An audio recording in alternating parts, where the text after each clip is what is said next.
Բարև ձեզ եթերում օրվա ամփոփումն է, ձեզ հետ է Արփինե Նավասարդյանը։ 18:00-ի դրությամբ առանձնացրել ենք հետևյալ լուրերը։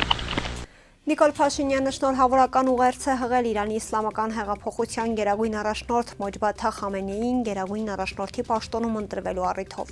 Շնորհավորում եմ ձեզ իսլամական հեղափոխության գերագույն առաջնորդի պաշտոնում ընտրվելու առիթով։ Վստահ եմ, որ Հայաստանի եւ Իրանի միջև ամուր կապերը կշարունակեն զարգանալ, գրանցելով նոր հաջողություններ։ Առիթը պատեհ համարելով Իրանի բարեկամ ժողովրդին մաղթում եմ բարօրություն եւ հարատև խաղաղություն, ուղերձում նշել է Փաշինյանը։ Ալի Խամենեիի սպանվելուց ավելի քան մեկ շաբաթ անց Իրանի փորձագետների խորհուրդը երկրի նոր գերագույն առաջնորդ է ընտրել նրա որդուն Մոջբաթա Խամենեիին։ Իրանի պատմության մեջ առաջին անգամ է, որ հոգևոր առաջնորդին փոխարինում է նրա որդին։ Այս պաշտոնում նա կունենա վերջնական խոսքի իրավունք քաղաքական եւ ռազմական բոլոր հարցերում։ Ավելի ուշ հայտնի դարձավ, որ Փաշինյանի գլխավորությամբ տեղի է ունեցել անվտանգության խորհրդի նիստ, որին մասնակցել են նաեւ Ալեն Սիմոնյանը եւ այլ պաշտոնատար անձինք։ Քննարկվել է տարածաշրջանում ստեղծված իրավիճակը։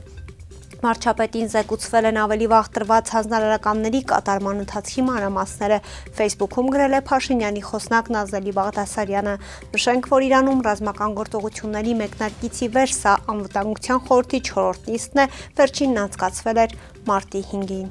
Հայ առաքելական եկեղեցու Շիրակի թեմի առաջնորդ քաղբանտարկյալ Միքայել arczepiskopos Աջապահյանը դատական հայց է ներկայացրել նախկին քահանա Ստեփան Ասատրյանի դեմ։ Այս մասին տեղեկանում ենք Դատալեքս տեղեկատվական համակարգից։ Ըստ հայցի Միքայել Սրբազանը պահանջում է հերքել արատավորող տեղեկություններն, ինչպես նաև պահանջ է ներկայացրել գումար բռնագանձելու մասին։ Գործը մակագրվել է Արարատի եւ Վայոց ձորի քաղաքացիական դատարանի դատավոր Էմին Աբգարյանին։ Տեղեկացանք նաև, որ դատարանը հայցադիմումը կից փաստաթղթերով ետ է վերադարձրել, որպիսի հայցադիմումի մեջ թույլ տրված խախտումները երրորդյա ժամկետում վերացվեն։ Ըստ տեղեկությունների հայցի առիթը այն է, որ Ստեփան Ասատրյանն իր հարցազրույցներից մեկում զրպարտել էր Միքայել Սրբազանին, թե նա իբր կին ու դուստր ունի։ Անկախ падգամավորներ Հովիկ Աղազարյանի եւ Հակոբ Ասլանյանի ստեղծած Մասկ կուսակցությունը կմասնակցի առաջիկա խորհրդարանական ընտրություններին։ Կուսակցության վարչության նախագահ Հովիկ Աղազարյանն այսօր հրավիրված ասուլիսում հայտարարեց, որ մասնակցության ձևաչափի մասին դեռ հստակ որոշում չունեն։ Մենք բանակցում ենք որոշ կուսակցությունների հետ եւ եթե գտնվեն համագործակցության եզրեր, ապա մենք նախընտրում ենք ընտրությունների գնալ այլ կուսակցությունների հետ դաշինքային տրամաբանությամբ, բայց ոչ դաշինքով, այլ մեկ կուսակցական ցուցակով, որպեսզի կարողանանք ավելի հեշտությամբ հաղթահարել անցողի քշեմը, ասաց նա։ Աղազարյանն ընդգծեց, որ արդեն ձևավորվել են մի քանի նախընտրական դաշինքներ, որոնք նույնպես ընտրություններին կմասնակցեն մեկ միասնական կուսակցական ցուցակով, որպեսզի ավելի հեշտ լինի ընտրական շեմի հաղթահարումը։ Ակնհայտ է, որ մեր ձևով շարժումը ընդդիմադիր դաշտում առաջատար է եւ հետեւաբար լուրջ այլընտրանքային տարբերակ է իշխանությանը, ինչը կարող է տեղի ունենալ, կարծում են նա։ Աղազարյանի գնահատմամբ կա զարգացման երկու սցենար, առաջինը, որ նրա խոսքով քիչ հավանական է, այն է, որ Նիկոլ Փաշինյանը իշխանությունը փոխանցում է Սամվել Կարապետյանին։ Ըստ նրա, այդ դեպքում Փաշինյանը կդառնա մարդկության պատմության մեջ ամենահզոր ուժեղ քաղաքական գործիչներից մեկը։ Երկրորդ տարբերակն այն է, որ Փաշինյանը տեսնելով, թե ինչպես ընդդիմադիր հատվածը կոնսոլիդացվում Փաշինյանի շուրջը, մաքսիմալ կոնսոլիդացումից առաջ անհրաժեշտ քայլ կատարի, չգրանցի այդ կուսակցությանը կամ հանի ընտրապայքարից արդյունքում մեր ձևով շարժումը չհասնի հունիսի 7-ին Մոլդովայի տարբերակով։ Այդ դեպքում ընդդիմադիր դաշտը կամայանա, ժողովրդի մոտ կբարձրանա ապաթիայի զգացողությունը, իսկ իշխանության ամենազորության զգացումը կամրապնդվի, արդյունքում ընտրություններին կգնա քիչ քաղաքացի ու Փաշինյանը կունենա բացարձակ իշխանություն,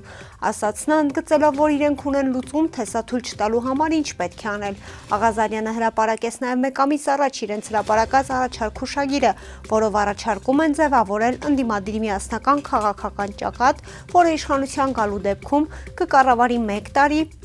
իսկ ժամանակավոր կառավարության ղեկավարը, ազգային ժողովի նախագահը, փոխվարչապետերը ժամանակավոր կառավարության լիազորությունների ավարտից հետո չեն կարող զբաղեցնել որևէ բարձր պետական պաշտոն։ Չորեքշաբթի օրը ժամը 12:00-ին Նիկոլ Փաշինյանը ելույթ կունենա Եվրոպական խորհրդարանում Ստրասբուրգի լիագումար նիստերի դահլիճում։ Փաշինյանի ուղերձը կհնչի Հայաստանում 2026 թվականի հունիսի 7-ին կայանալիք խորհրդարանական ընտրություններից առաջ, որը ակնկալվում է, որ կուրվագծի երկրի արագ զարգացող հարաբերությունների հետագա ընթացքը ԵՄ-ի հետ եւ խաղաղության գործընթացը հարևան Ադրբեջանի հետ։ Հայաստանի կառավարությունը հավատարիմ է Բաքվի հետ տևական խաղաղության հասնելու եւ Թուրքիայի հետ հարաբերությունների կարգավորմանը, Արևմուտքի հետ մերձեցմանը եւ ապագայում ԵՄ անդամակցության հնարավոր հայտին, գրված է հաղորդագրության մեջ։ Բացի այդ, Եվրոպական միությունը ներկայումս վիզաների ազատականացման շուրջ երկխոսություն է վարում Հայաստանի հետ, իսկ մայիսի 5-ին նախատեսված է ԵՄ Հայաստան հատուկ գագաթնաժողովը։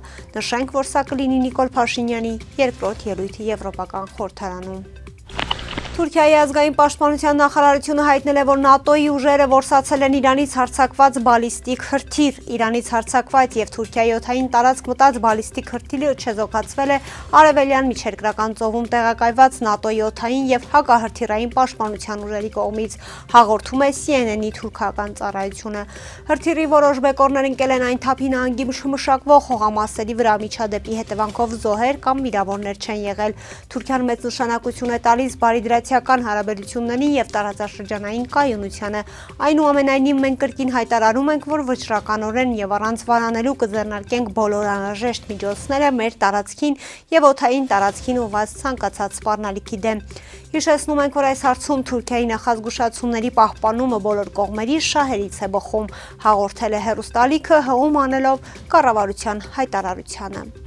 Հայաստանում մարտի 7-ից 8-ը տեղացած մթնոլորտային տեղումների որակական կազմի ուսումնասիրության համաձայն տեղումներում թթվայնության, անիոնային եւ կատիոնային կազմի փոփոխություն չի դիտվել։ Այս մասին հայտնել է հիդրոթերապևտաբանության եւ մոնիտորինգի կենտրոն ՊՕԱԿ-ը։ Միաժամանակ մարտի 9-ից 11 ժամանակահատվածում Հայաստանը գտնվելու է հյուսիսարևելյան օդային հոսանքների ազդեցության գոտում, իսկ մարտի 12-ից 20-ը հանրապետությունում հիմնականում կգերակշռեն հարավ-արևմտյան հոսանքները, որոնք ձևավորվում են միջերկրական ծովի ավազանում։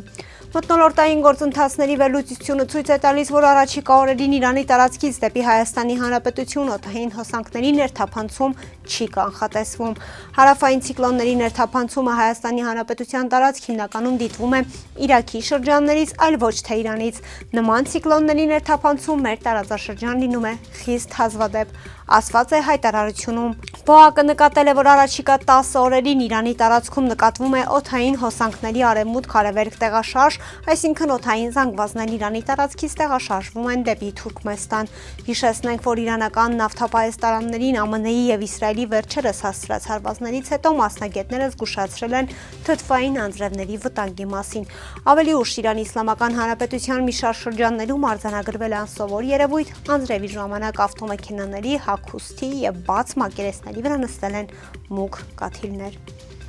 Այսօր մարտի 9-ին ավտովթար է տեղի ունեցել Երևանում ժամը 10:20-ի սահմաններում Արցախի եւ Էրեբունի փողոցների խաչմերուկում բախվել են Chevrolet եւ VAZ-2106 մակնիշի ավտոմեքենաները։ Ինչպես դեպքի վայրից հայտնում է ֆոտոլրագրող Գագիկ Շամշյանը, վթարի հետևանքով 1 հոգիում առաջին օգնության են հասել քաղաքացիները եւ ըստ քաղաքացիների հայտնածի օպերատիվորեն ժամանած Երևանի 103 շտապօգնության բժիշկների հերթապախումը տեղափոխվել է Էրեբունի բժշկական կենտրոն։ Վթարի փաստով քննչական բաժնում նախաձեռնել է քրեական վարույթ, որտեղ էլ պարզում են վարորդների եւ վիրավորների ինքնությունը։ Կհանդիպենք վաղը, առողջ եղեք։